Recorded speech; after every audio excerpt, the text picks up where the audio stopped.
Good afternoon, good evening, good morning, wherever you are. This is Katania Alvin, and I have up here, this is part 2 of Words of Chaliapin, and I'm starting with him singing the Marseillaise, which is the French national anthem, and this is in honor of Marine Le Pen, who won the victory in the European Union elections.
The lusty, wonderful bass voice of Chaliapin, the Russian bass, who went through the horrors of the Bolshevik Revolution in Russia. I will continue reading from his book, Man and Mask, which is a very moving of his time in the Bolshevik Revolution. The revolutionary movement made itself felt at the beginning of the present century, but it was, as if I may so express it, a mere hothouse growth. It put out feelers in universities and factories, but the people were apparently content and the government was sure of its powers. As I think I mentioned in the previous video I did, he writes, "The voice of the revolution spoke more daringly in literature and verse. Books containing revolutionary sentiments were eagerly snapped up, and any verse that expressed revolt unloosed public enthusiasm, no matter whether it was good or bad. I recall a highly significant episode that took place at that time. A gala symphony concert was being given on the occasion of the inauguration of the new conservatoire in Moscow in V. Symphonov's time. All Moscow was present. I was taking part in the concert. In those days, the blood ran ardently in my veins, and I was heart and soul for the cause of liberty. The composer, Sakhanovsky, had just set the music to verses by Melkin Yakubovich, the Russian translator of Baudelaire.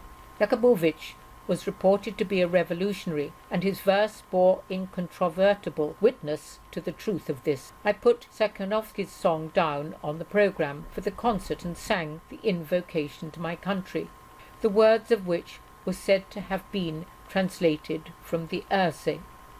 Why should we love you? Have you been to us a gentle mother? There was never found a stepmother who bore herself towards her stepchildren so brutally as you, who slew us, your own children, without pity. You have interred us in the dayless night, and scattered us as all to all the ends of the earth, to freeze to death deserted by our strength. Our dreams you trampled underneath your feet. You branded us like thieves and with red-hot irons. Why should we love you? You have been to us no loving mother. Yet each breath I draw, each dream, each sigh, each heartbeat's ardent throb, are dedicated to you until the last. O Mother, all my life and love are yours. When I had finished, the audience applauded frantically. In the interval, or it may have been at the end of the concert, I saw General Trepov, Chief of Police, in Moscow. We came into the artist room. He claimed to be one of my admirers, and our relations were very cordial. Affable, well-bred, faintly scented, clad in a magnificent uniform, General Trepov, whose martial countenance was pitted with smallpox, twisted the ends of his blonde moustache and said persuasively, "Feodor Ivanovich, why do you sing such controversial stuff? Come to think of it, these high-sounding words, though thoroughly stupid and uninteresting, you've such a beautiful voice that I should like to hear you sing about love or nature." He was a sentimentalist, no doubt, and yet even as he spoke I felt that the idea that I had committed a breach of law and order was at the back of his mind, under cover of his friendly and flattering remarks. I said that the music was pretty, and I liked the words and thought them beautiful, and that there was no reason on earth why I should not sing them. This time I pretended not to hear my interrogator's political objections and refused to discuss the matter further. On another occasion, however, I said to General Trepov, "I agree that it is very pleasant to love one's mother country above everything, but you must admit that the wretched horse trams in Moscow, besides being most inconvenient, are a positive eyesore. Abroad they have electric trams, but I'm told that in Moscow their construction is not allowed. It's the police who refuse permission. In fact, it is you who refuse." This time the general was anything but sentimental. He began to cough, like the deacon who had swallowed, or was about to swallow, a glass of vodka, and growled angrily, "Good God, it's no use talking of other countries. Abroad they're human beings. Our citizens may think themselves lucky to have horse trams. Let them make the best of it. I am terrified of those in authority. Directly one of them begins to shout at me, I become as dumb as a fish, and I was dumb on this occasion. In 1904 it became obvious that the revolutionary movement had gone far deeper than had been thought. The government, though bolstered up by an imposing array of police officers, tottered and weakened. This weakness proved that its hold on the country was not as strong as had been believed at first, and realization of this fact further roused the people. Disorders became more and more general. The universities were closed owing to anti-government demonstrations among the students. The factory hands went on strike. The liberal members of the Zemstrovs organized banquets at which speakers clamoured with premature audacity for political reform and lower taxation. Presently bombs exploded, blowing up a minister here and a governor there. At this period the war with Japan took Russian society by surprise. Mujiks went to war against the Japanese in far-off Korea. In the cabinet there was much speechifying about the high duty that was incumbent on a great power such as Russia.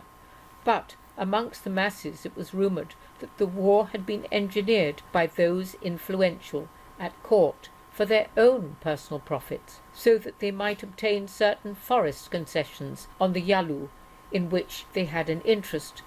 The peasants wept and despaired. They agreed that they could crush the yellow devils with almond eyes with their caps, but that there was no need to go so far away to do it. After all, they don't come bothering us. They have a right to their own country. What business have we there? Very apt words. In the capitals, it was said that from time to time wonder-working icons were being sent to the Far East.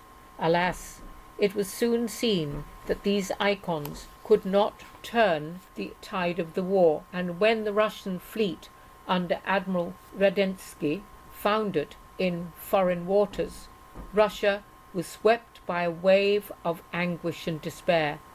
I too felt myself that God no longer watched over my country with the love he once had borne it. And to finish, I play Chaliapin singing "O Lovely Night" in 1910.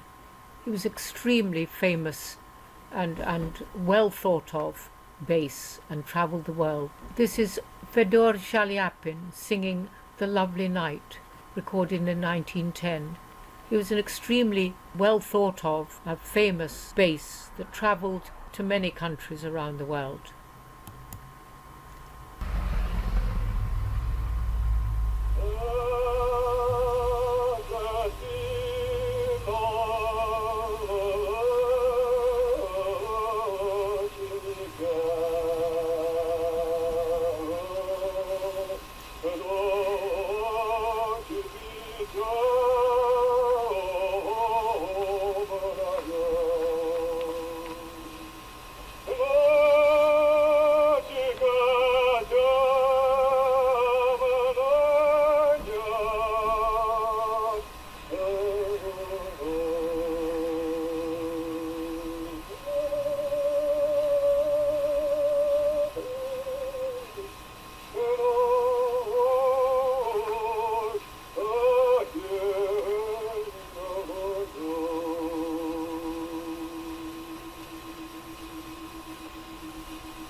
I'll leave it there. I'll put the 2 links in the description box and the name of the book. His time in the Bolshevik Revolution is recorded very beautifully, and somebody that made a comment and said that I had a voice rather like Kate Adie.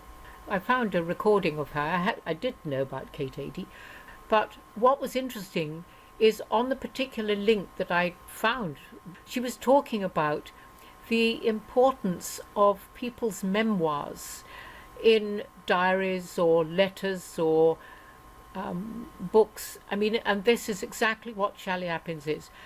And he writes most movingly, and the shocking things that happened. And in this last little bit that I've read, the chief of police, the Trepov, who menacingly challenged him about singing a revolutionary song, and Chaliapin's words about the authority made him feel as weak as a fish, or words to that effect.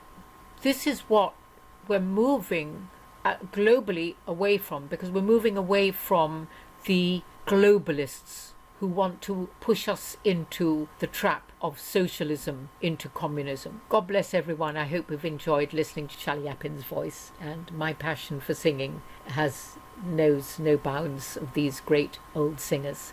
Bye-bye. And P.S. please make sure that you're subscribed, because I'm getting people unsubscribing, and I don't think it's people that are doing it. I think it's YouTube. So just make sure that you are subscribed. Thank you very much indeed. God bless, and thank you for donations. Bless you. It's all very helpful. Bye-bye.